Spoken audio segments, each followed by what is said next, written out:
তোমরা সাবধানে এসো, আস্তে আস্তে এসো। বাবা দিদিভাই তোরা সবাই মিলে এমন করছিস যেন আমার কি না কি হয়েছে। সামান্য তো পা ভেঙেছে, ঠিক হয়ে যাবে। ঠিক আছে, এসো তুমি। আস্তে উমা, সাবধানে, একদম আস্তে, সাবধানে বসো। এখানে চুপটি করে বসবি আর পাটা নাড়াবি না, আমি তুলে দিচ্ছি। চুপ। বৌদিভাই যা বলছে চুপচাপ শোনো কিন্তু উমা। এই না, আরে আমার এসব লাগবে না। চুপ। আচ্ছা শোন, আমি না এই কটা দিন তোর সঙ্গেই থাকবো, বুঝেছিস? তোকে বাথরুমে নিয়ে যাও, স্নান করানো সব আমি করব। তুই নিজে থেকে কিছু করতে যাবি না কিন্তু। এই দিদিভাই তোর কি হয়েছে বলতো? আচ্ছা আমার কি আগে কোনোদিন লাগেনি? তুই এরকম কেন করছিস? উমা তোর লেগেছে, কিন্তু এবারে তোর পাটা ভেঙে গেছে, তুই ভুলে যাচ্ছিস সেটা? আচ্ছা ঠিক হয়ে যাবে। না ঠিক হবে না। এখন যদি তুই এই পায়ে হাঁটা চলা করার চেষ্টা করিস তাহলে তো আরো বাড়াবাড়ি হবে, আর না জানি কি হবে, তুই হয়তো খেলতেই পারলি না। তাই আমি যেটা কথা বলছি শোন, চুপ করে কথা বলিস না তো। তাই ডক্টর তোকে বেড রেস্ট নিতে বলেছে, তাই চুপচাপ একদম বেড রেস্টে থাকবি বলে দিলাম। বৌদিভাই কি বললো শুনলে তো কথাগুলো? চুপচাপ কিন্তু কথাগুলো শুনবে, আর যদি না শুনেছো আমি কিন্তু মায়ের কাছে গিয়ে নালিশ করবো। তারপর মা বকুনি দিলে আমি জানি। ওরে বাবারে, ঠিক আছে আমি সবার সব কথা শুনবো, হয়েছে সবার সব কথা শুনবো। এই দিদিভাই বলছি জামাইবাবুকে একটা ফোন করে দেখ না। আমার ফোনটা তো এখানে নেই, উনি কি করছেন, ওনার মিটিং ঠিকঠাক হয়েছে কিনা দেখ না একবার ফোন করে। মা তুমি এত চিন্তা কেন করছো বলো তো? সব ঠিক হবে, তুমি এখন প্রপারলি রেস্ট নাও, এত চিন্তা করো না। আরে রিখিয়াদি রেস্ট তো নেব, কিন্তু আসলে আজকে ওনার ইনভেস্টরদের সাথে মিটিং ছিল না, তাই জন্য চিন্তা হচ্ছে কি কথা হলো, সব ঠিকঠাক কাজকর্ম হলো কিনা দেখ না একবার ফোন করে। আচ্ছা ঠিক আছে, তুই বস, আমি দেখছি। আমার কথা হলো এক্ষুনি অরবিন্দদের সাথে। কি বললো গো? বললো যে 2-3 জন তো না করে দিয়েছে। না করে দিয়েছে? হ্যাঁ, অভিদারা তাই বললো 2-3 দিন দেখে তারপর ফিরে আসবে। আর তোমার সাথে তো বোধহয় অভিদার কথা হয়েছে ওই মিস্টার মাঙ্গাতের ইনভেস্টমেন্টের ব্যাপারটা নিয়ে। কথা হয়েছে আমার সাথে। অভিদা আমাকে বললো অভিদা ফিরে আসছে, তুমি একদম টেনশন করো। আলিয়া কি বাড়ি চলে গেছে? যদি না গিয়ে থাকে তাহলে তুমি গিয়ে দিয়ে এসো। ও চলে গেছে কিছুক্ষণ আগে, আর ও যদি এখানে থেকেও যেত তাহলেও নিশ্চয়ই আমি ওকে বাড়ি পৌঁছে দিতাম না বৌদি। ও চলো, এই ব্যাগটা কোথায় রাখবো গো? ওই দিকটা ওই রেখে দাও। আচ্ছা।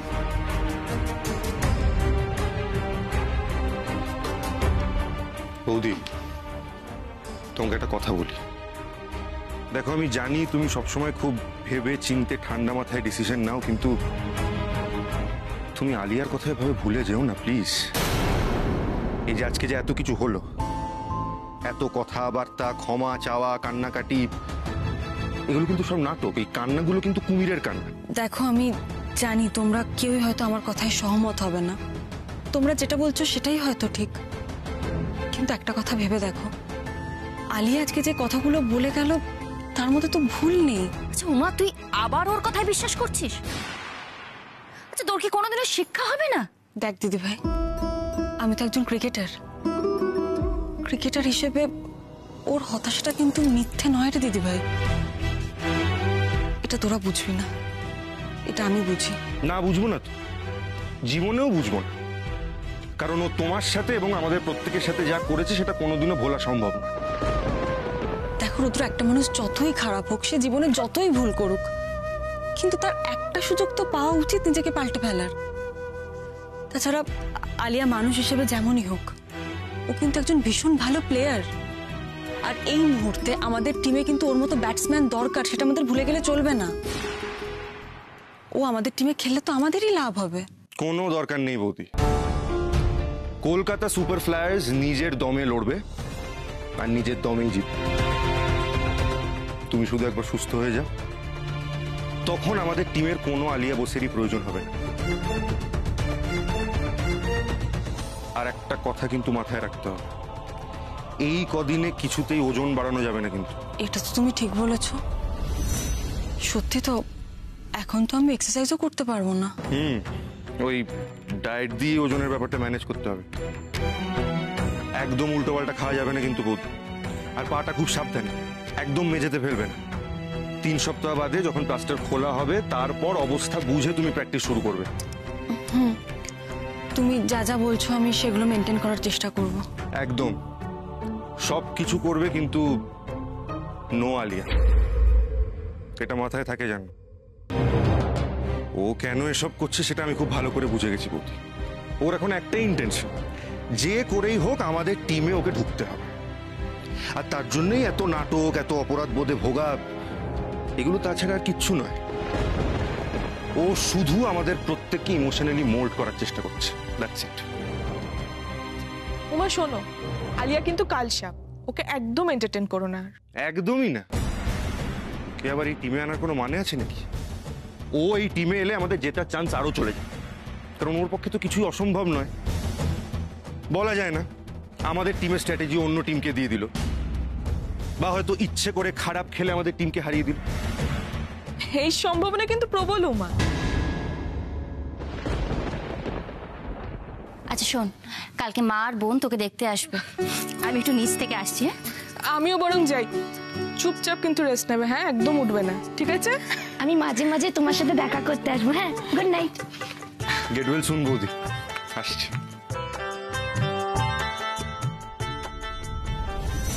এরা কেউ বুঝতেই চাইছে না, ক্যালকাটা সুপার ফ্লাইয়ার্সকে জিততে হলে আলিয়ার মতো একজন ব্যাটসম্যান আমাদের প্রয়োজন। আমি যেমন থাকবো তেমন আলিয়ার থাকাটাও জরুরি। আলিয়ার আমি যদি একসাথে এক টিমে খেলি তাহলে সেই টিম জিততে বাধ্য। আমি জানি আলিয়াকে বিশ্বাস করা কঠিন, কিন্তু আমি আলিয়ার ব্যাপারে এক্ষুনি আশা ছাড়তে পারবো না। আমি বিশ্বাস করি একটা মানুষ চাইলেই ভালো হতে পারে। ও যতই খারাপ হোক, যতই আমাদের খারাপ করার চেষ্টা করুক, আমি চেষ্টা করব ওকে ভালো পথে আনার, ওকে বদলানোর। আর মা দুর্গার সহায় থাকলে আমি এই চ্যালেঞ্জটাও একদিন জিতবো।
কোন্নগরের প্রিয়া,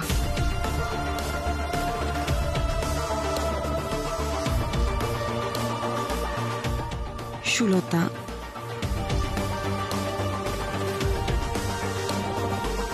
আসানসোলের মাধবী, এদিকে বর্ধমানের দীপা,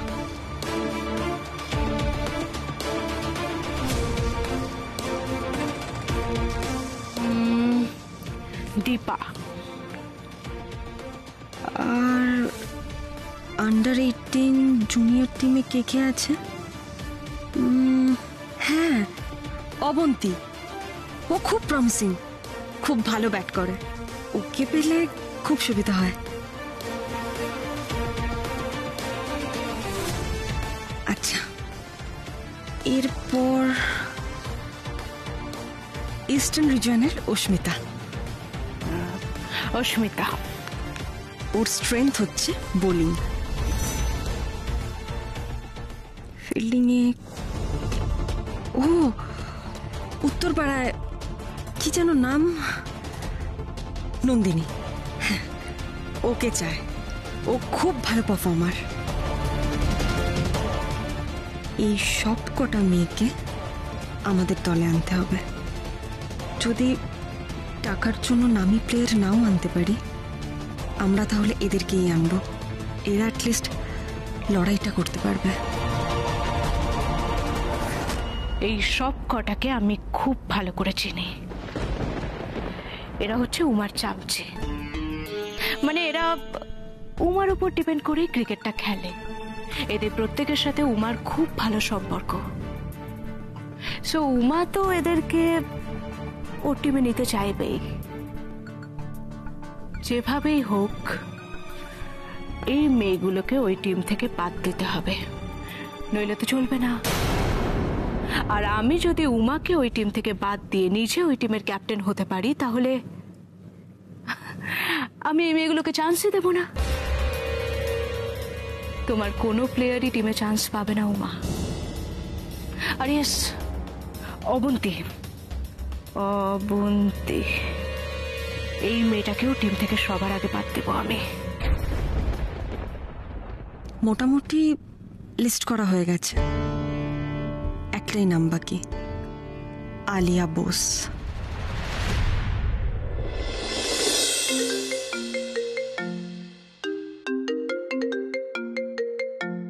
উমা এত রাতে ফোন করছে কেন?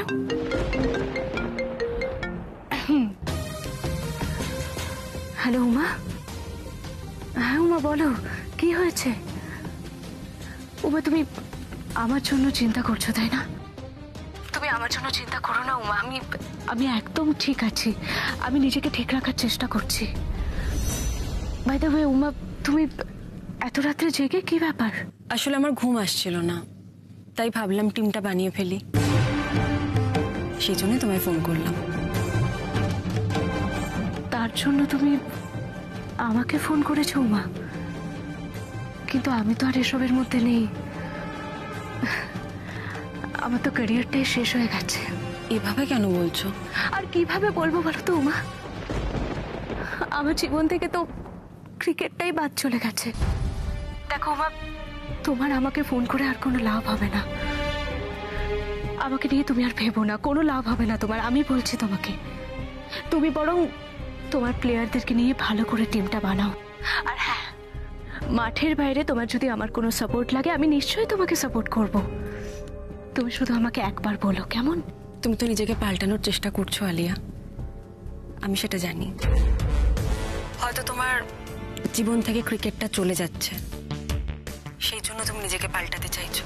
আমি জানি এবার চাইলেই তুমি নিজেকে পাল্টাতে পারবে। দেখো আলিয়া, একটা কথা বলি, আমরা প্রত্যেকেই কোথাও না কোথাও নিজেদের প্যাশনের কাছে এসে কিন্তু হার মানি। যে কাজটা করতে আমরা সব থেকে বেশি ভালোবাসি, সেই কাজটা, সেই প্যাশনটা যখন আমাদের থেকে চলে যায়, তখন আমাদের মনে হয় আমাদের জীবনটাই শেষ হয়ে গেল, সবটা হারিয়ে গেল। ক্রিকেটটা তোমার থেকে চলে যাওয়াতেও তোমার সেটাই মনে হচ্ছে, তাই না? হ্যাঁ, তুমি আমাকে একদম ঠিক বুঝেছো উমা। তাই তোমাকে একটা কথা বলার জন্য ফোন করলাম। দেখো, আমাদের ইনভেস্টর যেই হোক না কেন, যেই আমাদের টিমকে টাকা দিক, আমি চাই আমাদের টিমে তুমি খেলো। আলিয়া, তুমি যদি আমাদের টিমে খেলো, তাহলে আমাদের টিমটা অনেক বেশি স্ট্রং হবে। এটা তুমি কি বলছো Uma? Uma, are you serious? না না, তুমি এভাবে আমাকে মিথ্যে আশা দিও না প্লিজ। আলিয়া, আমি যা বলছি একদম মন থেকে বলছি। তুমি আর আমি যদি এক টিমে খেলি, তাহলে তো টিমটা অনেক বেশি স্ট্রং হবে। সবাই ভাববে উমা আর আলিয়া যেই টিমে আছে, সেই টিমকে হারানো অত সহজ হবে না। তাই বলছি আলিয়া, তুমি নিজেকে একদম পাল্টে ফেলো। কালকের সকালটা তোমার জীবনের একদম একটা নতুন সকাল হোক। কাল থেকে খুব ভালো করে প্র্যাকটিস শুরু করো। কিন্তু উমা, আমি কি আদৌ আর কোনোদিনও ক্রিকেট খেলতে পারবো? কেন পারবে না? মাত্র কয়েকদিন হলো তুমি প্র্যাকটিস করছো না। শুধু তোমার মনের জোর আর আত্মবিশ্বাসটা ফিরিয়ে আনলেই তুমি আবার পারবে। আর 3 সপ্তাহের মধ্যে আমার প্লাস্টারটা কেটে দেবে, তারপর আমিও প্র্যাকটিসে আসবো, তখন তুমি আমাকে হেল্প করবে।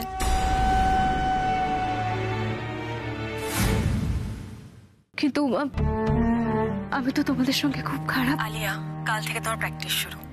আর মনে রেখো, কলকাতা সুপার ফ্লাইয়ার্সের হয়ে খেলে তুমি এই পরিবারের প্রতি তোমার ঋণ শোধ করবে। এই পরিবারের ভালোবাসার বিনিময়ে তুমি যতটা ক্ষতি করার চেষ্টা করেছিলে, আজ সেই অপরাধ মিটিয়ে নেওয়ার সুযোগ পাচ্ছ তুমি আলিয়া। জানিয়েছো তার থেকে অনেক গুণ বেশি তুমি ফিরিয়ে দিতে পারবে যদি তুমি সেটা চাও।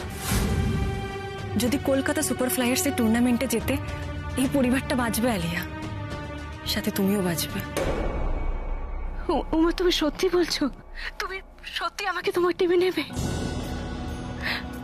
আমি জাস্ট ভাবতে পারছি না উমা, আমার বিশ্বাস হচ্ছে না। কিন্তু উমা, রুদ্র আর রবি তো আমাকে টিমে নিতে চাইবে না। তুমি ওদেরকে কিভাবে বোঝাবে বলো তো? হ্যাঁ, এটা সত্যি, আমার জীবন থেকে ক্রিকেট চলে গেলে মরে যাওয়া ছাড়া আমার হয়তো আর কোনো গতি থাকতো না। আমি যদি আবার কোনোদিনও ক্রিকেট খেলতে পারি তাহলেই হয়তো আমি বেঁচে থাকতে পারবো। নয়তো কেন এরকম নেগেটিভ ভাবছো আলিয়া? একদম ভাববে না এসব। তোমাকে নিজেকে বাঁচিয়ে রাখতে হবে, আমাদের টিমকে জেতাতে হবে তো। আর অভিমন্যু বাবু আর রুদ্রর সাথে আমি কথা বলবো, তুমি একদম চিন্তা করো না, আমি সব ঠিক করে দেবো কথা বলে। কাল থেকে মনের সব গ্লানি ধুয়ে শুধু খেলায় কনসেন্ট্রেট করো, ওটাই তোমার মুক্তির জায়গা। থ্যাংক ইউ মা, thank you so much. It means a lot to me, you know. কোনটা আমার মুক্তির জায়গা সেটা আমি খুব ভালো করে জানি উমা। মুক্তির জায়গা। Your greatness my foot. Idiot. Alia, তুমি কিন্তু বারবার সুযোগ পেয়েছো, কিন্তু তুমি সেই সুযোগের সদ্ব্যবহার করোনি। সবার বিশ্বাসে সুযোগ নিয়েছো আর বারবার সেই বিশ্বাসটা ভেঙেছো। কিন্তু তাও আমি তোমাকে একটা শেষবারের মতো সুযোগ দিতে চাইছি, প্লিজ এটার অপব্যবহার করো না। এভাবে না না, তুমি তুমি এরকম বলো না প্লিজ। তুমি কিন্তু এটা ভেবে নিও না যে শুধু আমাদেরই তোমাকে প্রয়োজন, তোমারও কিন্তু ক্রিকেটকে প্রয়োজন। এই দলকে জিতিয়ে তুমি নিজের জীবনের যত কলঙ্ক আছে সব মুছে ফেলতে পারবে। তবে একটা কথা মনে রেখো, এটাই কিন্তু তোমার শেষ সুযোগ। এখন রাখছি ফোনটা। Okay Uma, thank you so much. How dare you Uma! একটা সময় ছিল যখন তুমি আমার ব্যাগ বইতে আমার জিনিসপত্র বয়ে নিয়ে যেতে, আর এখন তুমি আমাকেই জ্ঞান দিচ্ছ, আমাকে বোঝাচ্ছ যে ক্রিকেট কি, খেলার সঙ্গে সততা কি জিনিস। 4টে ম্যাচ জিতে একটু নাম কামিয়ে নিয়েছো বলে তুমি আলিয়া বোসকে বড় বড় কথা বলছো। বেশ, ফাইন, আমি তো খেলবো কলকাতা সুপার ফ্লাইয়ার্সের হয়ে, এটা তো নিশ্চিত। কিন্তু তুমি খেলতে পারবে তো? পারবে না তো। আলিয়া নিজের প্লেয়ারদেরকে নিয়ে নিজের মতো করে খেলবে টিমে, আর তুমি আর তোমার সব প্লেয়ার টিম থেকে জাস্ট কাঁচি হয়ে যাবে। দেখে নিও তুমি।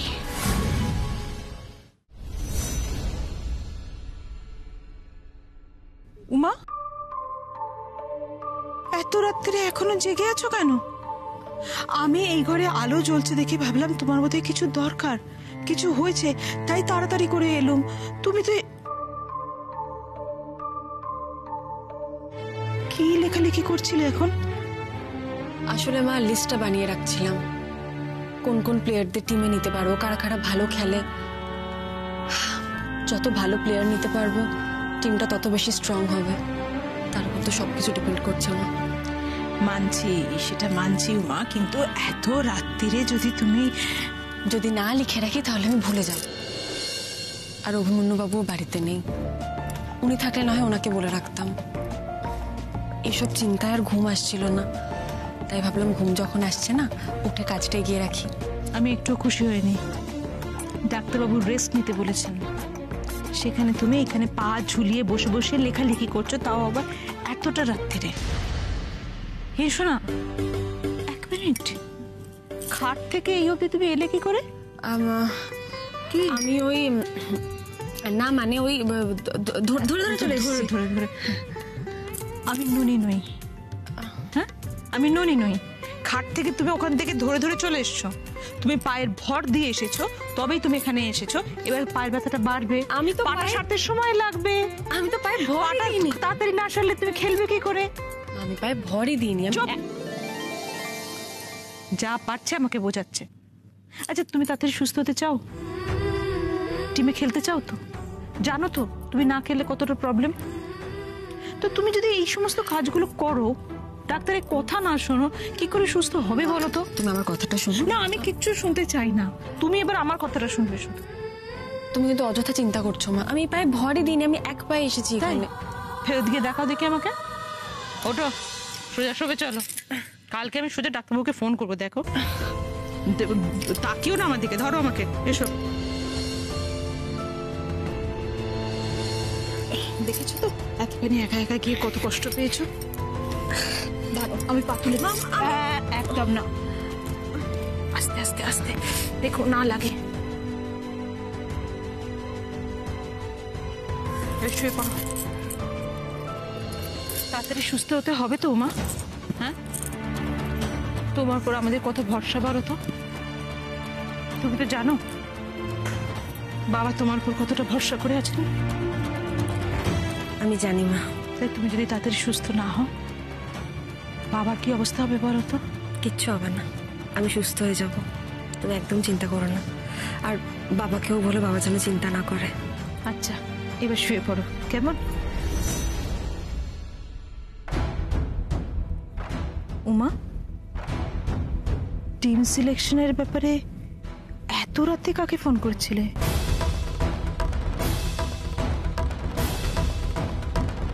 আমি আলিয়াকে ফোন করেছিলাম মা।